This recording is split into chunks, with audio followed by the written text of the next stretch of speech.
Hello everyone, welcome to today's lecture. In today's lecture, we are going to see deletion from and in a doubly linked list. So first of all, let me make a doubly linked list for you guys.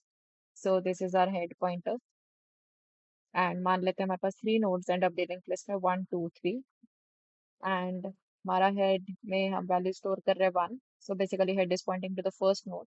मान लेते हैं first node का data है 10, second node का data है 20 and third node का data है 30 and यहाँ पर मैं लिख देती हूँ null 2, 3, 1, 2 और यहाँ पर हमने लिख दिया null. So we have created a doubly linked list. Now we are going to see how to delete a node from the end. So basically how to delete a node from the end. So basically we want to delete this node, right? तो आप सबसे पहले तो ये check करो कि इस node का एड्रेस क्या है 3. So we want to delete 3. Basically this is our task, right? तो ये चीज आपने बस दिमाग में ना थोड़ी सी इमेज बनाया करो कि basically what we want to do, right? Now without wasting time let's begin. So यहाँ पर थोड़ा सा ना डिफरेंस है. जैसे हम सिंगल लिंक लिस्ट में सेकंड लास्ट नोड तक ट्रेवर्स करते थे एंड देन डिलीशन करते थे, क्योंकि हमें बेसिकली अगर ट्री को डिलीट करना है तो अब आप ये सोच रहे होगे कि टेम्प पॉइंटर को हम यहाँ तक मूव कर लेंगे और उसके बाद सिंपली हम लिख देंगे डिलीट टेम्प एरो नेक्स्ट. ठीक है, तो हम बेसिकली सेकंड लास्ट नोड तक ट्रेवर्सिंग करते थे, अगर आपको याद हो. लेकिन जब हम डबली लिंक लिस्ट में बात करते हैं तो डबली लिंक लिस्ट में जब भी आपको डिलीशन करनी होती है तब आप सेकंड लास्ट नोड तक ट्रेवर्स नहीं करते. बेसिकली आप ट्रेवर्स करोगे लास्ट नोड तक. ठीक है, यहाँ तक हमारा टेम्प पॉइंटर बेसिकली मूव करेगा. ठीक है, एंड टेम्प पॉइंटर में होगा 3. अब हम सिंपली डिलीट टेम्प अगर लिखेंगे तो हमारा ये नोड तो डिलीट हो जाएगा, लेकिन क्वेश्चन क्या है कि हम इसको नल कैसे बनाएंगे. बेसिकली हमें इसे नल भी तो करना पड़ेगा ना, क्योंकि सेकंड नोड तब लास्ट नोड बन जाएगी. ठीक है, तो हम इसको नल कैसे लिख सकते हैं, तो ये चीज हमें ध्यान देने वाली है. तो ये चीज हम समझेंगे. ठीक है, तो ये मैंने अभी आपको एक रफ इमेज दी है कि इसमें हम लास्ट नोड तक ही ट्रेवर्सिंग करते हैं rather than traversing till second last node. So let's start writing the code and I'll explain you step by step.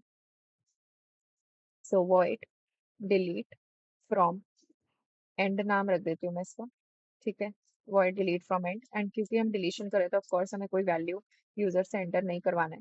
ठीक है, सो सबसे पहले हम अपनी डिफॉल्ट कंडीशन ही लिख लेते हैं, दैट इज डिलीशन कब पॉसिबल नहीं होती. तो आपको भी पता है इफ हेड इज नल, यानी कि अगर हेड में वैल्यू नल है इसका मतलब कोई नोड एग्जिस्ट ही नहीं कर रहा. इसका मतलब क्या होगा कि हमारी डिलीशन पॉसिबल नहीं है. ठीक है, तो हम यहाँ पे सिंपली लिख देंगे सी आउट लिस्ट इज एम्प्टी.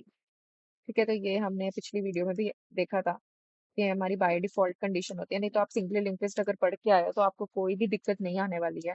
ठीक है, बहुत छोटे छोटे पॉइंट्स हैं बस जो डिफर करते हैं. ठीक है, so otherwise what we need to do now, we need to traverse till the last node. So for traversing we are going to make use of the temp pointer. तो मैं एक temp pointer बना लेती हूँ node start temp, और क्योंकि traversing हमारी first node से स्टार्ट होगी तो node start temp is equals to head लिखेंगे. तो बेसिकली होगा क्या इससे, लेट मी टेल यू. तो बेसिकली हमारा एक टेम्प पॉइंटर क्रिएट हो जाएगा. ठीक है, तो ये मान लेते हैं हमारा टेम्प पॉइंटर है. ठीक है,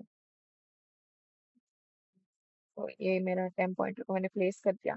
ठीक है, एंड देन ये बेसिकली जो मेरा टेम्प पॉइंटर है इसमें वैल्यू कितनी स्टोर हो जाएगी 1. So it is pointing to the first node right now. ठीक है, so we have written this. Now what we want to do, we want to traverse with the help of temp pointer till the last node. So for traversing we always make use of the while loop. तो while loop की condition हम लिख लेते हैं. तो while loop की condition क्या है, while temp arrow next is not equal to null, तब तक हम क्या करेंगे, हम temp पॉइंटर को, sorry, while temp arrow next is not equal to null, तो हम क्या करेंगे तब तक, we are going to move our temp pointer to the next node. So temp is equals to temp arrow next. ठीक है, तो ये मैंने लिख लिया है. तो इससे होगा क्या बेसिकली, अब आप चेक करो. सबसे पहले हम चेक करेंगे टेम्प एरो नेक्स्ट हमारी वाइल लूप की कंडीशन को. ठीक है, तो ये हम वाइल लूप को एग्जीक्यूट करके देखते हैं. टेम्प एरो नेक्स्ट, क्या ये नल है? No, it is true. So the condition is true. If the condition is true, यहाँ पर क्या लिखा हुआ है, temp is equal to temp arrow next. तो टेम्प एरो नेक्स्ट में आप वैल्यू देखो क्या है. तो टेम्प एरो नेक्स्ट में वैल्यू है 2. ठीक है, तो टेम्प में वैल्यू कितनी स्टोर हो जाएगी 2. तो ये 1 से कितना चेंज हो जाएगा 2. तो ये यहाँ से रिमूव हो जाएगा और टेम्प में वैल्यू कितनी आ जाएगी 2. सो बेसिकली मेरा टेम्प पॉइंटर मूव कर जाएगा हमारी सेकंड नोड पे. ठीक है, अब दोबारा से आप यही कंडीशन चेक करो, while temp arrow next is not equal to null. ठीक है, तो ये रहा temp arrow next. क्या ये नल है? No it is 3। ठीक है, तो टेम्प एरो नेक्स्ट में वैल्यू है 3। सो बेसिकली अगर ये हमारी कंडीशन ट्रू है तो नेक्स्ट लाइन क्या लिखे, temp is equals to temp arrow next. तो यहाँ पर कितना आ जाएगा, टेम्प एरो नेक्स्ट में वैल्यू है 3, तो टेम्प के अंदर वैल्यू कितनी स्टोर हो जाएगी, 3। तो यहाँ पर बेसिकली जो मेरा टेम्प है इसमें वैल्यू आ जाएगी 3, and temp will move to the second third node.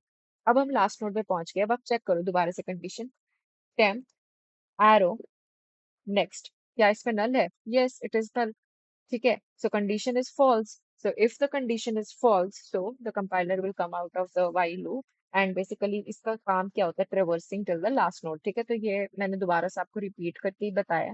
ठीक है, तो हमने ये स्टार्टिंग में भी देखा था, बिल्कुल सिंगल लिंक लिस्ट में हमने जैसे देखा था, तो वही सेम स्टेप्स हैं।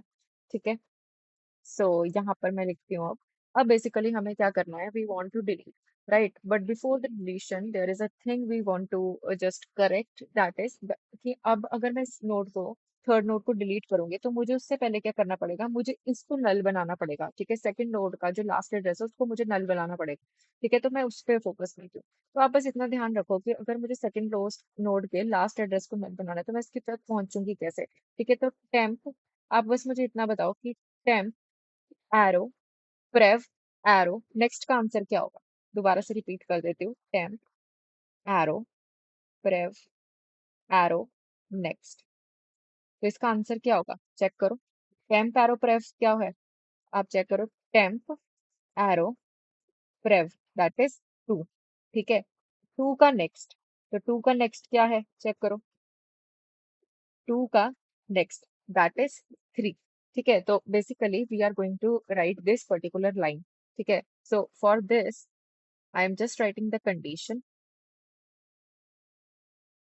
तो यहाँ पर मैं कंडीशन लिख देती हूँ, if temp arrow prev is not equal to null.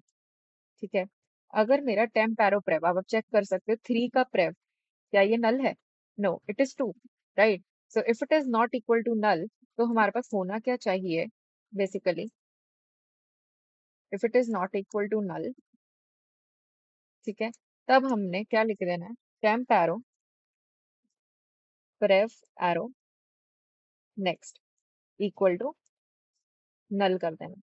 ठीक है, तो इससे हमारे पास होगा क्या, बेसिकली हमारे पास ये जो लिंक्स हैं ये वैनिश हो जाएंगे और यहाँ पर आ जाएगा नल।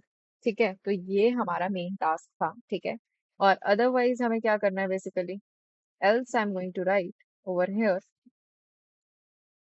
एल्स कंडीशन लिख देते हैं। एल्स हमारे पास क्या होना चाहिए, else head is equals to, क्योंकि हो सकता है ना कि आपकी जो एंडथ नोड ही है वही फर्स्ट नोड है, एल्स हम हेड को ही नल बना देंगे। ठीक है, अगर आप first node he by chance delete कर रहे हो तो टेम्प एरो प्रेव की वैल्यू नल हो जाएगी। तो अगर आप फर्स्ट नोड ही डिलीट करोगे तो हेड को आपको दोबारा नल बनाना पड़ेगा। तो बेसिकली हमारी एल्स इस चीज के ऊपर काम कर रही है। ठीक है, और फिर उसके बाद सारे लिंक्स वैनिश करने के बाद अब हम सिंपली क्या लिखेंगे, डिलीट टेम्प। तो जैसे ही आप डिलीट टेम्प लिख दोगे, तो बेसिकली डिलीट टेम्प का मतलब क्या है, डिलीट 3। तो जैसे ही आप डिलीट 3 लिखोगे तो ये नोड क्या हो जाएगा, डिलीट हो जाएगा, और आपका फाइनल लुक क्या होगा। So this will be our final structure, how the linked list will be seen. So I hope the code is clear. In the next video, we are going to see deletion from specific position, and I hope कि ये थोड़ा सा आपको typical लगा होगा, क्योंकि इसमें हम बेसिकली, आपने बस ये चीज याद रखनी है कि जब हम सिंगली लिंक लिस्ट में डिलीशन फ्रॉम एंड कर रहे थे तब हम सेकंड लास्ट नोड तक ट्रेवर्सिंग कर रहे थे, क्योंकि हम बैक ट्रेवर्सिंग नहीं कर सकते। लेकिन अब डबली लिंक लिस्ट में हमारे पास बैक ट्रेवर्सिंग का ऑप्शन है। ठीक है, तो हम ट्रेवर्स कर सकते हैं लास्ट नोड तक, और लास्ट नोड की मदद से मैं सेकंड लास्ट नोड का जो नेक्स्ट एड्रेस होगा उसको नल बनाऊंगी। तो उसके लिए मैं सिंपल ये जो लाइन मैंने लिखी हुई है, temp arrow prev arrow next वाली, तो इस चीज का हम यूज कर सकते हैं। ठीक है, तो ये बस यही चीज है इसमें जो ध्यान देने वाली है, बाकी सारा ऑलमोस्ट कोड रिपीटेड है जैसे हमने सिंगली लिंक लिस्ट में देखा था। तो मैं ये चीज बार बार बोल रही हूँ कि आप पहले सिंगली लिंक लिस्ट अच्छे से पढ़ लो, तभी आपको ये डबली लिंक लिस्ट बहुत आसान लगेगा। ठीक है, चलो फिर नेक्स्ट वीडियो में मिलते हैं, बाय।